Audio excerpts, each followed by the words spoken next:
to stream. Whoop, whoop. Yeah. Ah, that's really great. Too right. Are we live? Yeah, I think so. Hello. Are we live? Are we live? Are we live? No. Oh, can't hear? Oh. Mm-hmm. I think people can hear. Unmute. Mic. Can people hear us? I know it's hard to tell. Can you guys hear us? Send us a note. Like, can we get a yes? I can hear you. People can hear, David Avalone says. Thank you. People can hear. Yay! Well, this is what you look like after working all day down at the gallery studio getting Kevin's studio stuff out. Yes. We just got home, so no shower, no makeup, but we got a drink. Cheers, everybody. Hey, happy San Diego. Wait. Cheers. It's San Diego Comic-Con. Happy San Diego Comic-Con.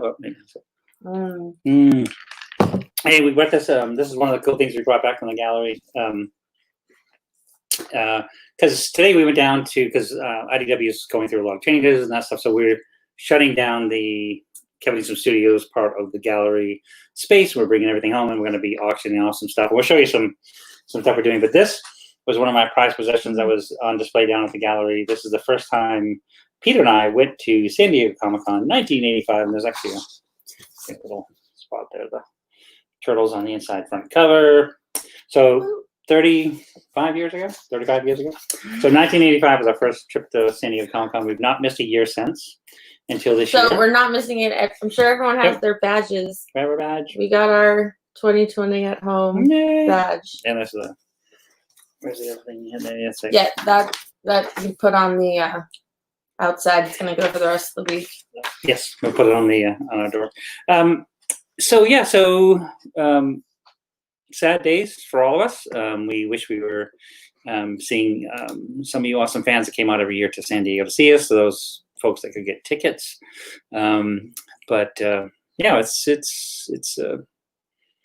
We miss you all, and I'm just going to leave it at that because I don't want to make it any sadder than it is, because we all know we'd much rather be all hanging out together and running around and cosplaying and being silly and signing and toasting. That is the one good thing for social media and being able to do this whole thing, because it's like going through the souvenir book, the virtual one was cool. Yep. It gave me and then, everyone's been so awesome reposting all their Comic-Con past photos and just staying in contact with all those people. Totally miss them, but it's it's nice that we can still do. Oh, I'm my half of my face. But we miss you all, and I'm glad that we can at least celebrate still, even though we're, quarantine 2.0. Yep. So from all of us at Kevin Eastman Studios, we're actually in San Diego. So we're cheers to all around the world, everybody. Yes, we're with you. You're with us. 166 people watching right now. 166 people. That's just our family. Pretty much. So we do have, as part of Comic-Con, we did do a couple of virtual panels. We did live drawing TMNT with me and Sophie Campbell and oh goodness, who else? Trying to remember who's else. And we have a time for that, but we. Oh no! Yeah, we'll wrap up with all that information. I got all of it. Yeah, for towards the end. Cool. So what we also did is we recorded the Kevin Eastman panel about a week ago, and we had Tom Walsh joined us, so we got to talk about a lot of fun things there. Ben Bishop joined. We have some surprises there. We'll probably touch on some of those today. David Avalone, my partners in crime for Drawing Blood. But one of the things we did ask you fans for was questions, and we talk so much. I talk so much. I talk too much. I always talk too much. That we didn't get a chance to get to some questions. So we're going to do some questions now. Well, if there's some. Do you want to do some live questions or do some of the ones from? Let's do back and forth. Okay, so we're going to switch it back and forth. So. And then we'll show you some other funny things that we pulled out from the gallery. Yeah, and we're drinking, by the way, it's a Paloma, the Jacksons Thank you, Jackson's, Jenny and Ginny. They introduced us in some vodka, tequila, grape juice, fresca, and some tahini around there. So it's 5 o'clock somewhere. We're drinking. We started early. It's 4 o'clock here. So, actually, let's show you one funny thing. So we showed you. This was the 1985 Comic-Con thing, and this is a really cool thing. You guys will love this. Our dear and awesome friend Stan Sakai. Can you show that with that? So I believe I got this from Stan that same year, 1985. It's signed and dated 1985. So Stan and I go way back, Stan, Peter, and I. So it's awesome. So this is great. And Stan comes to visit us once in a while. He doesn't live too far from where we live in San Diego. So I thought we'd share that. So I forgot you to keep hitting this then. Auto refresher. Cute. I'm gonna try to like keep an eye on the comments. We'll see. I'm gonna try my best. Yes. We've been working all day, lifting and lugging boxes. Both of our cars are in the driveway, full of stuff we pulled out of the gallery. So there was Tara Clarkson, 82. I read your new comic, Drawing Blood, Volume 1. It's structured a lot like episode 8 through 10 TV season. If it is produced for TV, do you hope the show will carry over all the meta layers and the trippy fantasy elements? That's a great question. In fact, we've been working with some well-known companies developing it for a cartoon series. And one of the coolest things that they said back to us as we're pitching it now and hoping to maybe realize this as a TV series one day is that they love the artwork and the storytelling so much. There's going to be 12 issues total for Drawing Blood. And they want to do a 12-part series, and they want each episode to follow not only Ben Bishop's art style, but the stories that David and I did. Each issue is almost 22 pages, so it's almost 22 pages, 22 minutes of animation for each episode. So they're pretty committed to following it exactly like the comic was done. All the little idioms and isms, and there's a kitty, yeah, that's awesome. bad kitty. But yeah, so if that comes together, that would be awesome. Look at that question. Travis came up because I didn't hear about Juggalos. Juggalos. Oh, it's Insane Clown Posse. Man, those were all. No, that was Insane Clown Posse. Actually, a big fan of Insane Clown Posse. They actually we licensed one of their songs for a heavy metal movie I worked on, but we loved doing the Astronomicon, and all the fans there. It was like. That was one of the 2 shows we did this year. Yeah, and he did a cover for their comic book. Yeah, there's some available probably online. Yeah, Haunted Highons. But those guys were awesome. The fans were awesome. So it was super cool to go there. So yeah, we did that show in February. Then we did 2 shows in Australia right in the middle, very early March, when everything kind of exploded. And then we've been home ever since. So it's home with y'all. So. Yeah. Crazy. Thank you. Sal Gomez. I hope this is a good question. Here it goes. Who is the main villain in The Last Ronin? Or can you tell us what kind of villains or who we can expect? Shh. That's a cat going on. Is bored and is yelling. Yeah, so. Can expect to see in The Last Ronin. I know everyone wants to know who Ronin is, but maybe you can tell us who else we might see in the book. Oh, dude! Dun, dun, dun. Dun, dun, dun. No, that's a really good question. It's a tough question because Tom and I, even when we did, Tom joined us on the Kevin Eastman panel that'll be on Sunday, I think, right? Yes. And we talk about The Last Ronin and I do have it. A bunch of the isms of that, but it's tough because right now we've switched artists. Andy Kuhn had to bow out for personal reasons. We'll talk about what are you doing? Also, they're going to talk about Still on the beans. I know it's on Sunday. Supposed to be on Sunday. Yeah. Okay, so never mind. No. God, that was such a huge F-bomb just now. No, they'll get it, but everybody else is. These are people watching this, but then other people are going to watch the Comic-Con thing. So watch the thing on Sunday. You hear a lot more details. IDW. There is more than that to that. A lot more to that statement, but holy crap, you just dropped a big ol'. Oh my God, I might lose my job. Wait, I don't have a job.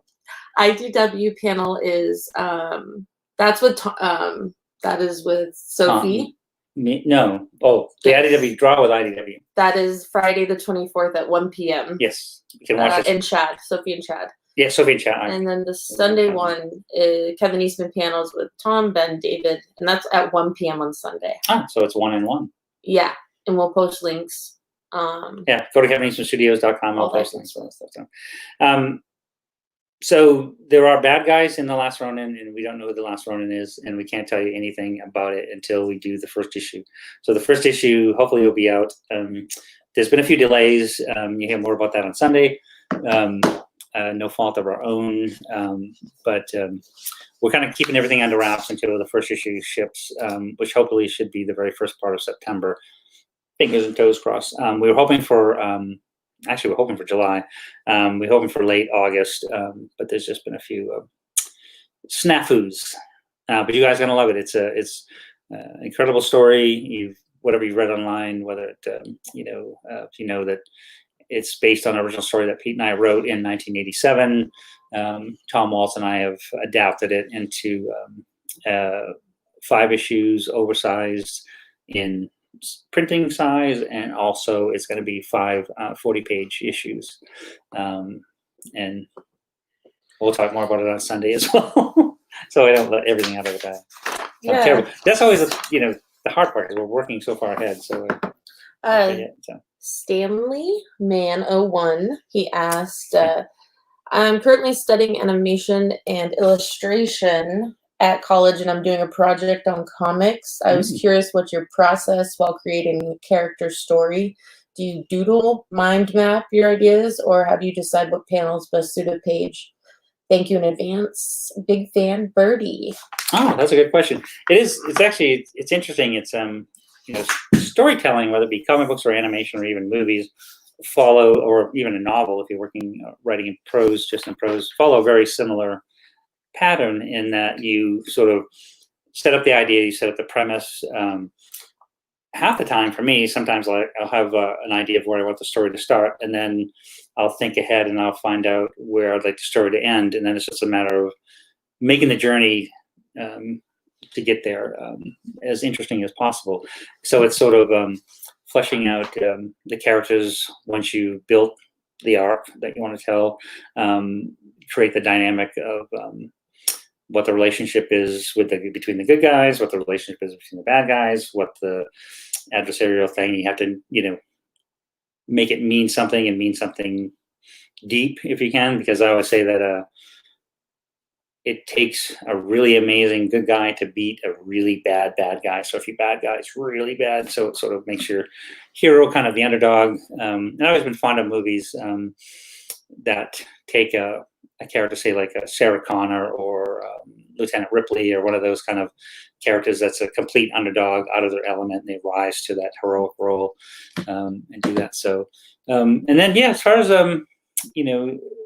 the interest in building it out, whether again it be a comic book, I take the same approach to animation, and the same for movies. It's like it takes a series of building blocks and development, and never be afraid to always look for a better idea. Keeps evolving, and it's kind of an organic process till you complete it at the end. And organic. Yeah. And if if it works in the end, if you like it in the end, then you win. Usually I end up hating the story because I've been in it so much, and then but the fans like it, so that's good. Well, when you look at one of these, I haven't changed this thing. It doesn't just automatically keep going down. So this is Eastman Studios back here. Actually, while she's checking some of that, actually, I'll show you some of the fun things we put out of the IDW gallery today. These are some of the things you see on the auction site. What? I just answered Zach's. Do you have any NECA TMNT figures? Yes, the ones that we go stand in line for at San Diego Comic-Con and buy. Those are the ones that we have. So it's really hard to get those. Yes, we love the NECA ones. They don't give them to us anymore. But we love them. My God. So yeah, auction stuff site. Auction items. Look at this guy. It's not too shabby. No, still in the mint in the box. Yeah, a lot of the stuff was stuff that was sent to Peter and I. We try to keep one of everything. Back in the old days, one of everything in the collection. So these are all my original toys that I've had in stores, and they've been on display down at the Comic Art Gallery. I love this one. There you go. Mm-hmm. I'll put it forward and see, because like that. There you go. Psycho. That's awesome. So it's just some random, but it's all in like perfect. It's really great condition. So keep an eye on the Turtles auction site, and you might find something you need for your collection. 160 people. That means we've only boarded like 18 of them to already get off. I don't believe they have better things to do on a Thursday than hang out. But it is Comic-Con. But so no, the questions were promised. I know. So and we wanted to make sure that during Comic-Con that you get those questions. Yes. Because we miss you all. Oh, okay. Julian Hester asked, if you could bring in one superhero and one villain from any universe, Marvel, DC, Image, do you think you would automatically fit in with the Turtleverse? I always thought it would be cool to see the Thing or Fantastic Four. Him and Raph could throw down. When Walter White from Breaking Bad. That's really good. No, I bring in. It's funny is we did my buddy Freddie Williams and the incredible James Tinian. We did the third Batman Turtles crossover book. Came out last year. And it was a neat idea that James had that he Krang merged the Batman and Turtle universe into one universe. So you had like the Joker and the Shredder became one character. The Foot Soldiers and the Joker minions became characters, and so Batman was actually in this particular universe was raised by Splinter, and then the Turtles each wore like Robin, different eras of Robin costumes and stuff. So it was a total mixy, mashy mashup stuff. It was great, but I always thought I would bring in to a Turtle story. I'd bring in Daredevil and the Joker. Would be great. As how could you go wrong? It's like Turtles team up with Daredevil, and then I'd bring the Joker in because he's such a bad ass. But that'd be a fun. Someone said Rick and Morty too. Right, Rick and Morty. Oh my god! No, we don't have the cover. Why do we don't have the cover here? You sent it to him. I sent it. No, we sent. Actually, it's coming out as one of the ultimate covers for the last run when it comes out. That Justin Roiland penciled the cover. Shout out to Justin and Colton. Yeah, and awesome. Comics and Ponies for putting it all together. Yes. Dave and Chris. But what do you see? We did two covers. Justin Roiland penciled them. I inked two of them, and then one of them. Actually, they're out there floating around. I think they posted them online. They're almost sold out. But their group shot that he did is just hilarious. It's kind of like the classic Turtles cartoon group shot from the. Had to be edited a little bit.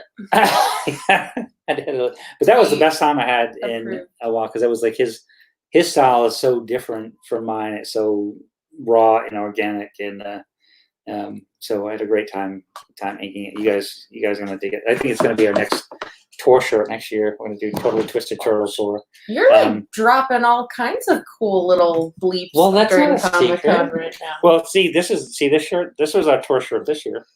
2020. Awesome. So because it was they look so fucking cool. I know. I was like, this was the didn't even get to 30th anniversary of the Turtles' first movie, which came out this year. We're gonna do a big event. Look at all those places. Turn around.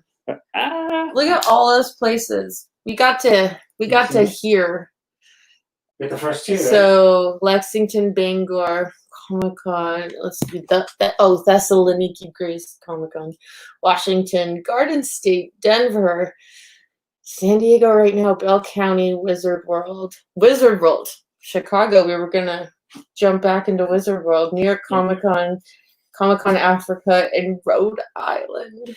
So next year, I think we're gonna do. We'll switch everything to. Yes, broken heart. But next year, I think we're probably gonna repeat this tour. Oh, it's if the gods are willing. No one planned for this craziness to happen. So yeah, we're gonna just start over again in 2021. rebook, and so we'll be back because there's going to be might push back things a little bit on bookings, but everyone hopefully understands because we're all on the same page. If we were out there, you'd be out there. If we're out there, we're all out there. We'll be like out there together. All right, you want to do a couple more questions, and then we can show some more stuff. What else did I bring up here for show? I'm trying to read. Okay, I'm trying to like. Can you read some of that? What's that one? All because of the family. I don't have to that. I've seen in the storyline. Well, our team. That's awesome. I'm guessing maybe the boys, comics and ponies. Yes. Let's see. Yeah, from 1966. 62. I know Daredevil was one of my favorite characters for when I was a kid. I liked this Daredevil, Captain America, and Batman. I always liked the superheroes that were sort of a little bit more grounded. How do you have so many old signed toys that you sell on your site? Are there actual finding them out? Or is there a massive box somewhere? We have a magic toy box in the back. No, because I've literally packed them and repacked them and then unpacked. I personally know that they are from his personal collection. Well, yes. Some of the action figures we acquire elsewhere, and I sign them and we repackage them. But a lot of the original toys, they get professionally cleaned and packaged back up for Kevin Eastman Studios to then redistribute out after Kevin signs them. So it's all been in his your precious legend hands. the legend hands. No, but that's funny because even like we're going through, like I said, we're going through the gallery down at Liberty Station, just finding all this stuff brings back such great memories. All these toys when they first came out, we love them. So we put it this way: we have a lot of storage bins of toys. Mm-hmm. Not only turtle toys, but he said I'd help contribute to a TMNT museum. Well, that's what the gallery was for about 5 years. Yes. Yeah, the IDW gallery was exactly that. Now it's you own your own nonprofit museum. Yes, actually, if you go to KevinEastmanStudios.com, you can see the there's a virtual tour that Kevin Russell and Fiona rebuilt. Fiona used to be one of the directors of the museum, but it gives you a virtual tour of what the gallery looked like. There are other half. There are other Our awesome. hearts are complete. Yes. With them. Yes, like this is the entire West Coast office, and Kevin and Fiona are the entire East Coast office. Elias. Of course, we love Elias. Rocking it over there. He's our who's Tom Cruise's Mission Impossible. He's like our Mission Impossible guy. Next question. I know. I'm trying to. Have you enjoyed your downtime during the pandemic? What has been your favorite binge show during the last few months? Oh, goodness. I'm guessing these are all for you, but I might chime in anyways, just because I'm here. Well, she drinks and she knows things. Oh yeah, that's why she's. Well, that was. I do know some things, but that's my Comic-Con shirt. She knows lots of things. Some things. No, it's. I know nothing. What's been. So nice, and I'm trying looking for a better word, but it's what's been solid and good about the downtime that we had is that we've had just a lot of quality time with our son. We just turned 14 this week. Spoiled rotten. But no, we've had virtual birthdays and virtual graduations. He's going to high school next year. We've just, learned just this week that they'll start school. He'll start as a freshman, but it's going to be online only. But we've just had some good, solid family time, which has been a blessing. We're very, very, very, very, very, very, very lucky that we work at home for the most part. Anyway, when we weren't traveling to go to conventions and things like that to hang out with y'all, would be here. This is literally, that's my desk right there. So it's full of projects. Actually, I was going to show you one thing. You guys remember the? Oh, and real quick, Fiona already picked the first raffle. What? person from the fan club. If you're watching, West Biggs, give me a wave on the comments. And then you just email Fiona so that. Oh, there it is. Courtney Eastman, I have a question. What is my favorite villain? Who's your favorite villain? Villain. Ooh, that one that you did that cover for, but the Rat King. Oh, the Rat King. Because he did this pencil and it was super creepy. I love him. I know he's a really good. That's a really good version. Where is it? You have it. No, I sent it to Fiona. She's gonna post it. It's so go up for sale. It'll be on the website. Yeah. Actually, one of the fun things we've been doing. The Sakai say hello. What is it? The Sakai say hello. Oh, hey. Hi, Julie. Hi, Stan. Hi. I love you guys. We love you guys. Hey, Daniel. Hey, Emily. Everybody. I know. This show them that picture again. I wonder if they saw this. Background now. Oh, yeah. This is well, that, yeah. So this is the one. So the Sakai said hello. So we're just showing this again. This is the drawing Stan gave me in 1985, 150 years ago.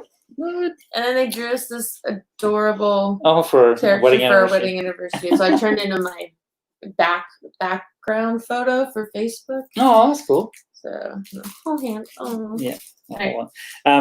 So one of the things we've been doing, actually I've been working on this week. You guys, they released a soundtrack for the first score, I think 3 years ago. So I did the album cover front and back, and then there was a whole, retold the movie on the inside of the whole thing. So what we've been doing, and this is another cat out of the bag. So this I'm working on literally right now. This is the front cover of the Secret of the Ooze album cover. So that's the front. Got out a super shredder on the back. So that's the back. And hide those. More to come. So the more to come, and there's inside pieces and I'm doing some other labels and stuff. So that's going to be out probably this fall. So basically, I'm going to turn everything in this week. And Waxworks Records is the company that's doing it, the same company that did it last time. And we had such a great time with them. We're happy to be doing it again. So. Si, senor. What you got for other questions? Hi, everyone. Everyone just sings. I'm trying to read the. How did you come up with Bebop and Rocksteady? That's a good question. Two of everybody's favorite bad guys, Bebop and Rocksteady.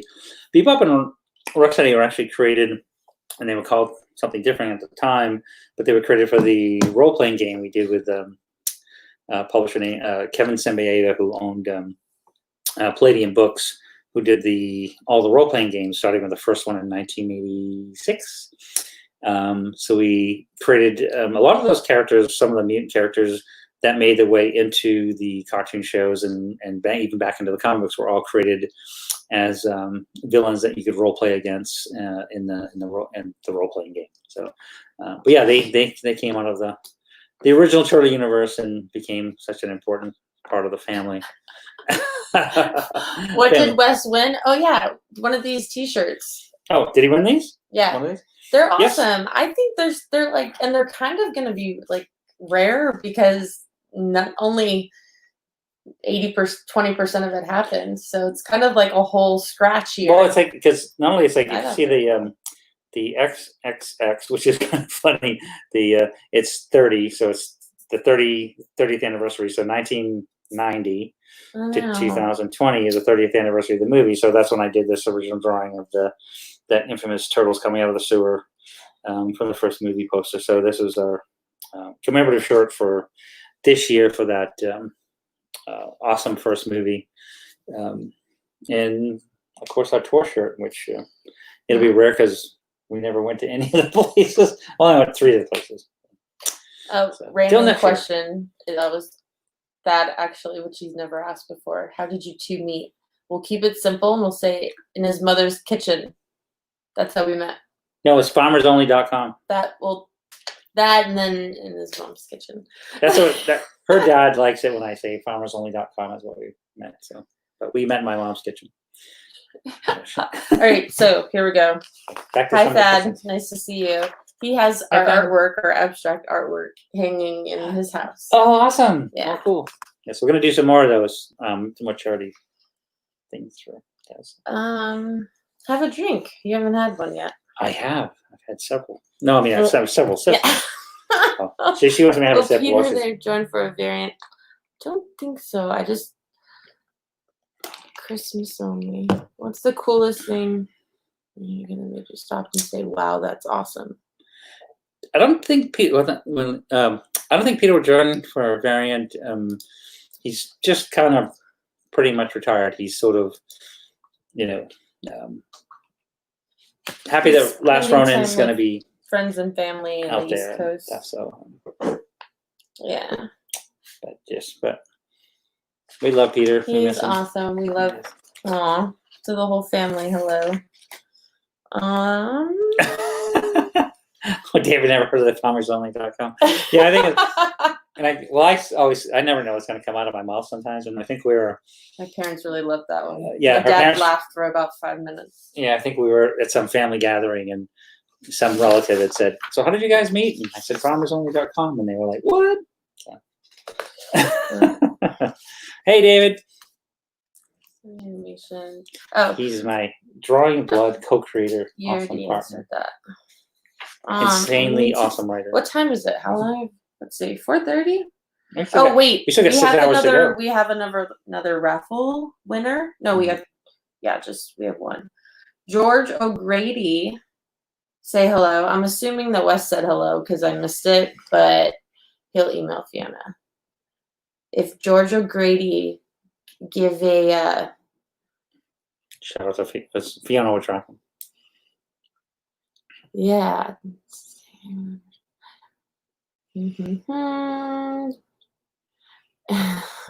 I was thinking, like, see, like all the stuff we have in our studio. This is all my junk. It's just thinking, like, how much stuff we cleaned out of the studio.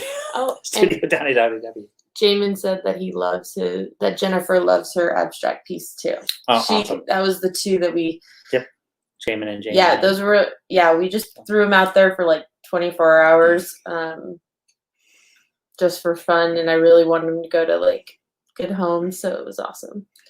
Yeah. There's a lot of questions coming up there. Okay. Thaddeus asked question 3. Okay, here we go. Since we haven't, there you go. Thaddeus. Question for both of you. Since we haven't had a new TMT video game since oh man, I just wish. Yeah, I mean, either system would be great. I think they're fantastic. Our son is totally hooked on PlayStation, so I think he'd probably like to see PlayStation.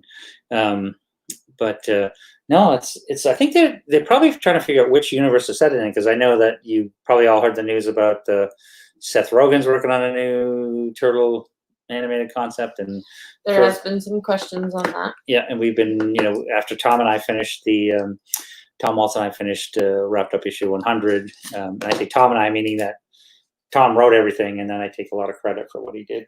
Tom and I worked on the 100 issues of the Turtles with Bobby Curnow and some fantastic artists. And so now we're sort of full on into the Last Ronin.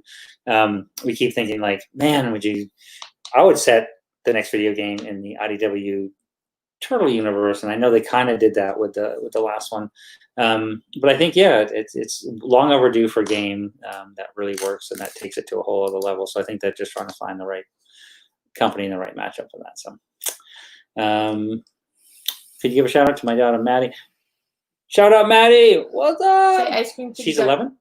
She loves Mikey and Ice Cream Kitty. I did the voice of Ice Cream Kitty. Everybody meow.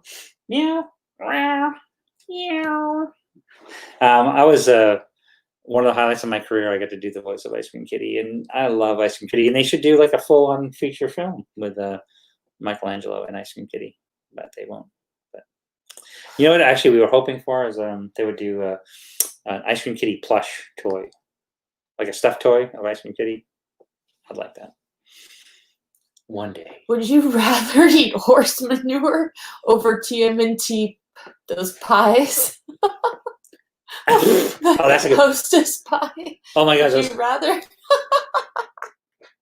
we used to, it's funny because she used to be a rodeo queen. She was an amazing. It still is. How do you go from manure to I love you though? No, but she was okay. Let's no, she was a horse rider. else. But we had horses, and usually once a week, me and the kids in the neighborhood end up having a horse poop fight. So you'd be throwing horse poop. You did that, right? With your kid?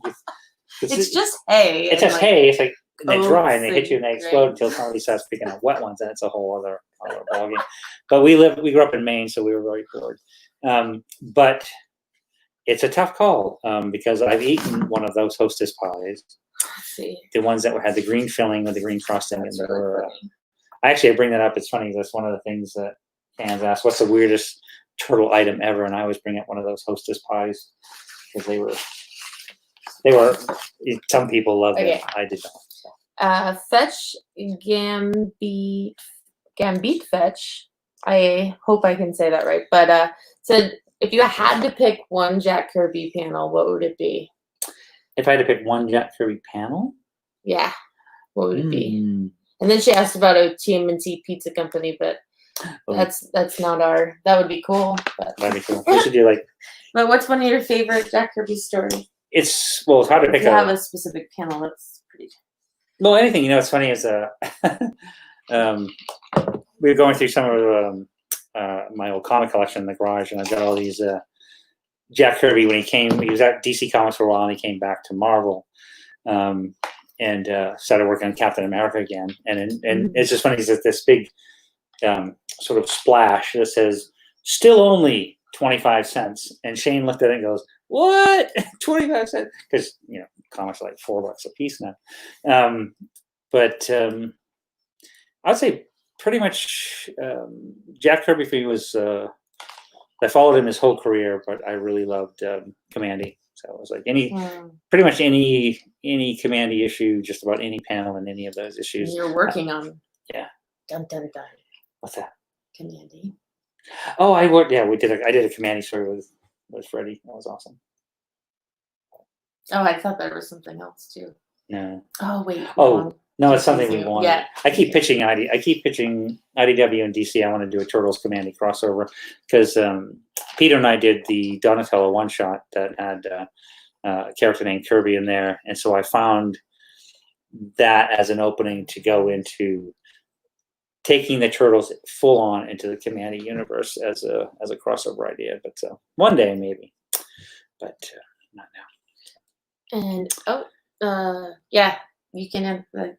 Have you ever played with the ideas of the Turtles being babies or young children doing? Oh, that's a great question. We actually, it's funny. One of the stories that I wrote for the 2012 animated series, which ended in 2017, I wrote a story called "Lone Rat and Cubs," and it's based on. Was it like episode 9?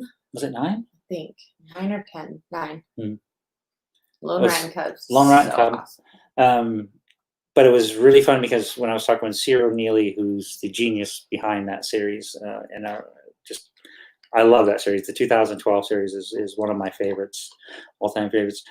So we brainstorming an idea of what we could do for something I could write for one of the shows, and I just watched the night before. There's a very famous Japanese live action series called Lone Wolf and Cub, and then I said, wouldn't it be funny if we sort of took that idea and right after the turtles had mutated, so they were still babies, that Splinter found them in the sewer, as the origin goes, and then is wheeling them to safety in a shopping cart in New York City while the Krang are chasing them. And so that's the episode that I wrote, and it was so much fun because it is one of those things. I mean, we did. They're adorable. Yeah. They previewed it at Comic-Con, San Diego Comic-Con. Yeah, they showed the whole episode at San Diego Comic-Con in 2017. Yeah. That was super nice. So that was fun. So we did, back in the day, we did one pre-teen Teenage Mutant Ninja Turtle stories, which is issue 9 of the Turtles. But that was the closest we came recently was Lone Rat and Cubs. So. Pia wrote you. Pia, hi Pia. Hope you're as well. He still works. No, it's so funny. We P and J are the most awesome people. She's an amazing director. She directed an animated. She directed a short, and they're just the loveliest people. Amazing. Helped us find our last couple of houses rentals. But we gave them one of the puzzles that IDW put out, and it was a puzzle that of an image I did for Turtles Universe #1, which is a wraparound cover, which has I try to fit every single turtle character I could onto that piece. And so they made it into a puzzle. We tried to build it. Excuse me. So at least she's not tooting yet. No, we did. So we tried to build it. Me, you, and Shane. And yeah, it's brutal. My face is red. I think it's from moving today. Being in that, I didn't put any sunscreen on. Yep. Fiona picked another name. For that other. Whenever we say the names, if you just email the website, when we call your name, the website's ke@kevineastmanstudios.com. So the next random drawn person is Pete Friere. I don't want to, but it's AKA Mr. Subterranean. Mr. Subterranean. Here's to you, buddy. Yeah, and you just gotta email the that ke@kevineastmanstudios.com. Oh, where's Freddie? What, Freddie Williams? Oh, Frank Fosco says, "What's up?" Oh, hey, Frank. Yeah, Frank. And then Freddie. Freddie. Aw. Dude, we miss you guys. Big hugs to you and Kiki.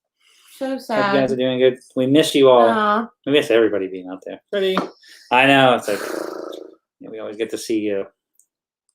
But that was that was probably one of the awesome parts of the Australia show that we did. We got to hang out with John Samovera, who's a fantastic artist, and he's done some turtle stuff. And then Freddie and Kiki. Oh yeah, there, I was wearing the Currumbin shirt today. Oh yeah, we got all dirty though. So that was a good time, good show with good friends. So. What time is it? I think we're like up to 45 minutes. So I'm just You want to say? I don't know. We're just kind of fucking. Oh, sorry. Don't swear. Sorry. You have to put $1 in the swear jar now. Let's read a few more questions.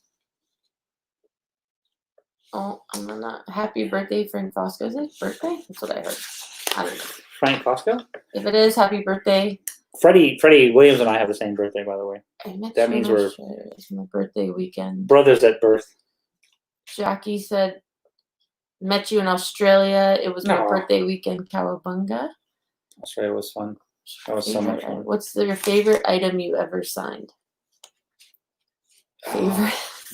Well, I always, have favorite turtle items and stuff like that. It's like, I guess probably the thing that fascinates me the most is, or the most honorable thing, or the coolest thing is because we have tattoos. We love tattoos, but I love tattoo as an art form. And when people do whole sleeves, whether it's Star Trek or Star Wars or Marvel characters or whatever, but when they have a full turtle sleeve and they ask me to sign it, and then they get, I'll sign it Sharpie, and then I'll get it tattooed.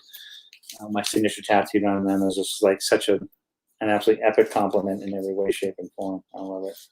My favorite, since maybe someone wanted to know, is the yarmulke. The yarmulke that a grandmother made for someone that he had since he was very young. That's awesome. He brought it to either have you sign or take a picture with it. Take a picture because that was like the sweetest thing in the whole world. Well, it's funny because it was like, as kids will be, it's like if you wear something, like a yarmulke is one of those things, part of your religious beliefs. But sometimes kids get embarrassed about it. So his grandma thought it'd be great if she put a turtle on it, he'd wear it because it was cool, and he did. That was kind of cool. I was like, these are some of the comments. These are some of the questions. Dave says, Bobby Swift. Good enough. Dave says it's always a little weird when you sign baby. You only did that once. Oh, when he signed a baby. Oh, once. Who Avalone said that? When? Oh, yeah. We signed a baby. That was I didn't. She did it. She made me do it. I didn't want to do it, but she made me do it. No, it was Todd McFarlane signed it first. Well, or is this set Ted? The father's name was Michelangelo, and the mom named him Michelangelo because of the Turtles. And he and his wife had a baby, and they had this baby at a show. And he's like, "Did you sign the baby?" And I'm like, "No." And they said, "Well, Todd McFarlane did it." And I said, "It's a couple other people did." Yeah. I'm like, thanks for bringing that up, Dave. Thanks, Dave. It's all your fault. Let's see here. Can you delete him? He's off our list anymore. Ninja Monkey. The coming out of their shells tour. Wait, hold on. The coming out of their shells tour figures released today. I actually own one of the tour Leonardo suits. What? What's your thoughts on the shells tour? Oh, it's terrible. Oh no, it's terrible. No, people loved it. We loved it. The children loved it. Well, put it this way: when the coming out of their shells tour was pitched to Peter and I, we understood the concept of, you had Disney on Ice, and you had live Barney shows and things like that. So we thought it would be a great thing that you could do could be entertaining. So the guys that wrote the series and wrote the original songs, they actually came up. There's a great moral message in it. There's a great the sets were fantastic. I actually went down to Radio City Music Hall when they did the premiere of the show, which was Radio City Music Hall. They're opening the Turtles tour, but they had problems because they had the big shells on initially, and the costumes were so hot under the lights that the actors kept passing out. So then I think by the time they started the actual official run of the show, they lost the shells and had them wear like Elton John glasses and kind of denim. Yeah.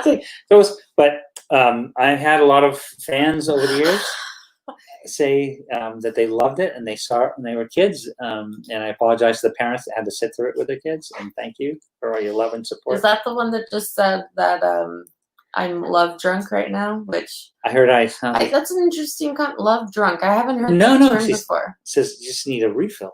No, but before, I think it was him or someone else that called me love. But you're still drifting off the scene. I know I am, because it's weird being on the camera. No, it's not. I just feel like I just need to keep moving. There we go. There we go. Now we do yeah, I do need another drink though. Yes, well, we're almost done. But this was fun. Actually, we wanted to do this today again because it is right in the middle of San Diego Comic-Con. And it was one of those things that I think even, as crazy and as intense and as everything sort of spiraled our whole universe in a different direction starting early this spring, I think was, for us, we were sort of worried about our family first, our friends, and then everybody being safe. And then sort of when we started seeing so many things change, like our son not being able to continue school and all those things. But when San Diego Comic-Con was canceled, we just kind of went well, then shows started canceling. That's when it really kicked in. When San Diego was canceled, it's like, holy crap, the world just stopped. Yeah. So it's I've been, I've been to 35 Comic-Cons, and this is the first one I've missed. And again, not rubbing it in and don't want to make anyone more sad or depressed, because we would love to be there with you. And actually, we'd love to be. It's going to be awesome. Yeah. So Jeremy wants to know who our favorite band is. OAR. Together, yes, OAR for sure. Yeah. But you have some classics as well. But Britney Spears. OAR has been our lifeline on music. Cher, Britney Spears. From Barbra Streisand. Since the quarantine. Okay. Every album. Their newest, the last few. And then listen to all their live stuff. It's just... Actually, all kidding aside... Someone might be watching right now from the band. That would be really cool. I'd like to say that they're our friends. They are our friends. I know they are our friends, but it still sounds weird because the band is called OAR. It's Of a Revolution. They came out with an album last year called The Mighty OAR, and one of my favorite songs off that album is called Knocking at Your Door, and it's all about giving back. And it was just one of those help your neighbors. Just all of their songs are positive, upbeat. It's kind of like a rock, blues, reggae, ska kind of. Technically, it's considered rock. It's rock. Someone asked them at a Q&A. Yeah. We've gone to at least 8 of their shows. Oh, more, I think, yeah. yeah, it's the most I've ever gone to see anybody live. But if you go to the official OAR website, they have a couple live concerts you can watch. Soup to Nuts. OAR's playing somewhere in August. Yeah, but the live stuff is the best. But they're our favorite band, and so you should check them out. You guys will love them too. So, all right, let's hit like 2 or 3 more questions live, and then we want to wrap it up and wish everybody a happy Thursday. Oh, let me see what else we got. Did you want to show? Oh, this is some of the stuff you probably see on the auction site. These are storyboards that I did for the 2014 movie. So yeah, these are storyboards I was working on for the 2014 movie, which I know you guys all loved. So that'll be some of the stuff to be original art. Actually, this is kind of a fun one. This one I'm almost finished. Now this is going to be for the 5th trade paperback turtle collection. This is supposed to go to press, I think, 2 weeks ago. So I'm running a little late. But I'm always a little late. God bless Bobby. Oh wait, we love Bobby. What's Freddie? He asked about the shows and the con thing, and he showed that we're like jonesing to go to, and at this point it's just rescheduling 2020. Yep. That's what we're jonesing for. So actually, if we could reschedule 2020 and start off again in Australia with you and John and what's his awesome wife's name? John's wife. John Samavera, because we all we went to that great pizza place together. And, yeah, put me on the spot. I know. I love you though, because we hung out with her so much. I know she was awesome. Oh, I'm the worst. I don't remember most of my family's names. So we're terrible. But we love you, John. We love you, Freddie. We love you, Kiki. We'll start off next year with Mrs. Samavera. Australia again. Here's the website. Yeah, I think let's see. We love you guys too. I guess we're just because I think it was like scheduled for 20 minutes. Oh. But we just we just talked so much. Okay. No, and it's like 4:54 right now. So. Okay. So that means. Let's see if there's one else. Check your DM. I don't know what that means. Please. Oh, that's cute, babe. You don't know what that is. Yeah. Direct messages. I don't like any of that stuff. So if you want to just visit me at MySpace or classmates.com.